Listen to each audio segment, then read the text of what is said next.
Pastor Mike Winger uploaded this short today.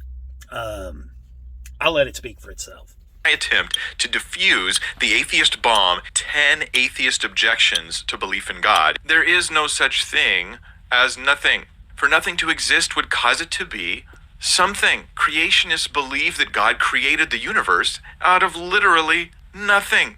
Oh my. The only people I've actually heard say that nothing is something are atheists.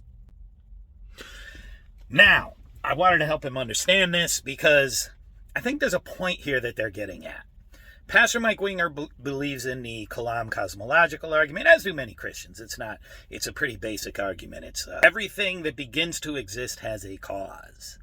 The universe began to exist. Therefore, the universe has a cause. And of course, to Christians like Pastor Mike Winger, that cause would be God.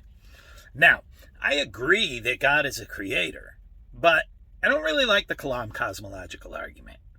To explain why, let's assume Pastor Mike Winger and I were sitting on a couch together watching a child build with Legos. And this child, we wonder what he's going to build, right? He's putting the Legos together, and he builds, we determine, a house. Pastor Mike Winger says without the child, the cause that put the blocks together, right, that house wouldn't exist. But I say to Pastor Mike, does that house really exist? I mean, if you think about it, all the blocks were there, right? They're just rearranged in a different pattern to make the house. The house doesn't actually exist. It just occupies, the blocks occupy a different shape, and we define that shape as a house. So is the house a product of the blocks, or is it a product of us? Does it need an observer to define it in order for it to be a thing? I would argue that it does. Now, Pastor Mike might then reply, but what about the blocks? They didn't just show up. Somebody had to make the blocks. Before then, they were just plastic. They had to be formed into the Lego blocks. I agree with this. However, they didn't really make the blocks. The plastic was already there. Again, they just rearranged it. And before it was plastic, it was just chemicals and whatever else goes into plastic. And before it was that, it was just molecules. And before it was that, it was just atoms. And before it was that, it was just particles, the fundamental building blocks, particles, quarks, etc. That's all it really comes into existence. Everything else is just a reformulation, a reshaping of these fundamental particles. Pastor Mike says, but even at that, you would have to agree that these particles began to exist. And I would. The particles did begin to exist. But the problem is, the universe is the sum of all these particles, right? So if we go back to the Kalam cosmological argument, which says that everything that begins to exist has a cause, the universe began to exist. The problem is, the universe and everything that began to exist are the same thing. So we could replace the universe with everything that began to exist. Since the fundamental particles, the sum total of them is the universe, they are the universe. So it would literally say, the universe began to exist, the universe has a cause, therefore the universe has a cause. It's a logical fallacy. It begs the question, right? Now, Pastor Mike at that point might turn to me and say, but what are you? Because I would indeed just be a different shape that we have defined as a human, that these particles have appeared in, right?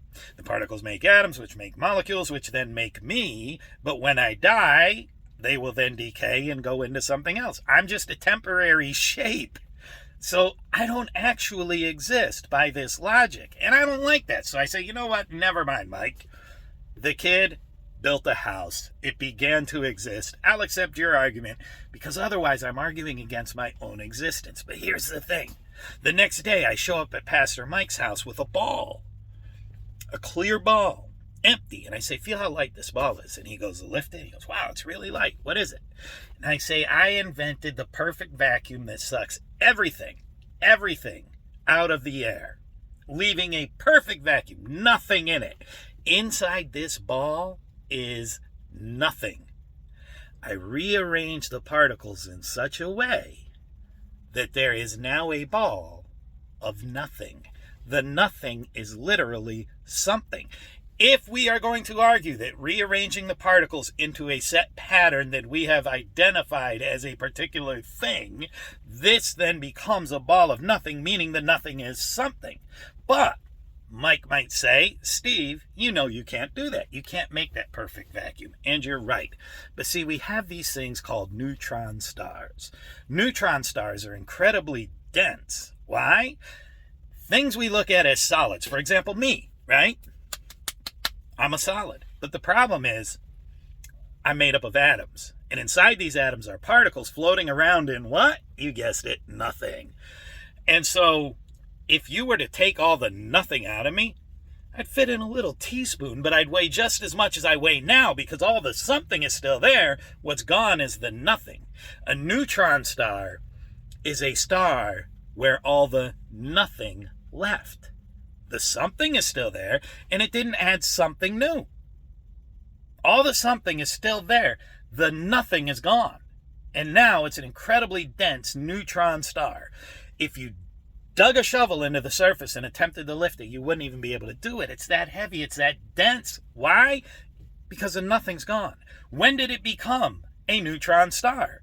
When the nothing left. It went from being a star and it began to exist as a neutron star, not when we added something, but when we took away nothing. So, you kind of do have to view nothing as something because the neutron star began to exist when nothing was taken away. Right? So this is really the argument that they're making. Now, it doesn't really present a problem for a Christian, in my view, because then you just say, well, God made the nothing that the something came from. And maybe there's a problem there that I'm not foreseeing. But I do think there's a legitimacy to the question, who made the nothing? Because we have to count the nothing, because nothing is what helps to make up something.